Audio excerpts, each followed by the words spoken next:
Si Patrick Tulfo sa Rapido ni Tulfo. Rapido ni Tulfo.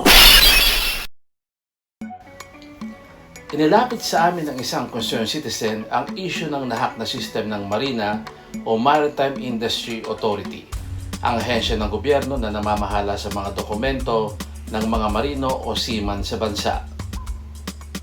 Pakinggan ang naging opinyon ko sa issue na ito.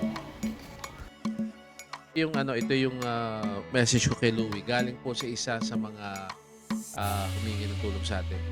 Yung system po ni Marina Sir, sabi po may cyber attack daw po. Kaya hindi po nakaka-renew yung mga marino. Yan nga, Louie, no? Okay. Ito basahin ko pa, no? Hanggang ngayon po, baka maaari pong tulungan ang mga marino o seaman. Okay.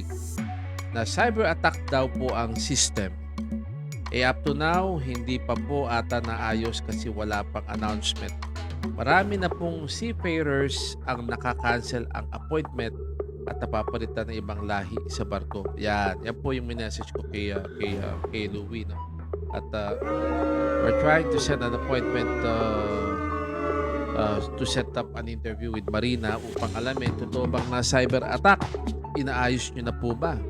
Now, in case na matagal ayusin yan, wala ba kayong ibang paraan upang masiguro na tuloy-tuloy po yung tuloy-tuloy po yung serbisyo nyo sa ating mga seaman? Yan po yung tinatanong natin.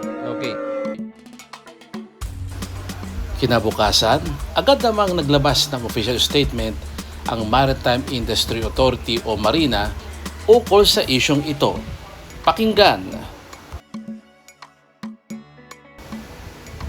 Ayon sa statement, walang seafarer daw ang hindi nakapag-on-board dahil sa SID, SRB system disruption.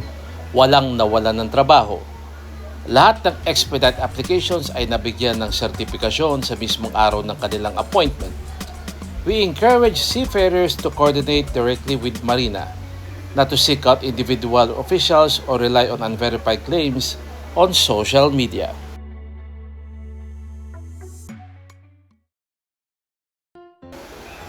Napilitan yata ang Marina na maglabas ng opisyal na pahayag sa isyong ito matapos nakalampagin namin sila. Patuloy kaming magbabantay hanggang may ayos ang system ng Marina at may balik sa dati. Salamat po. Rapido ni Patrick Tulfo.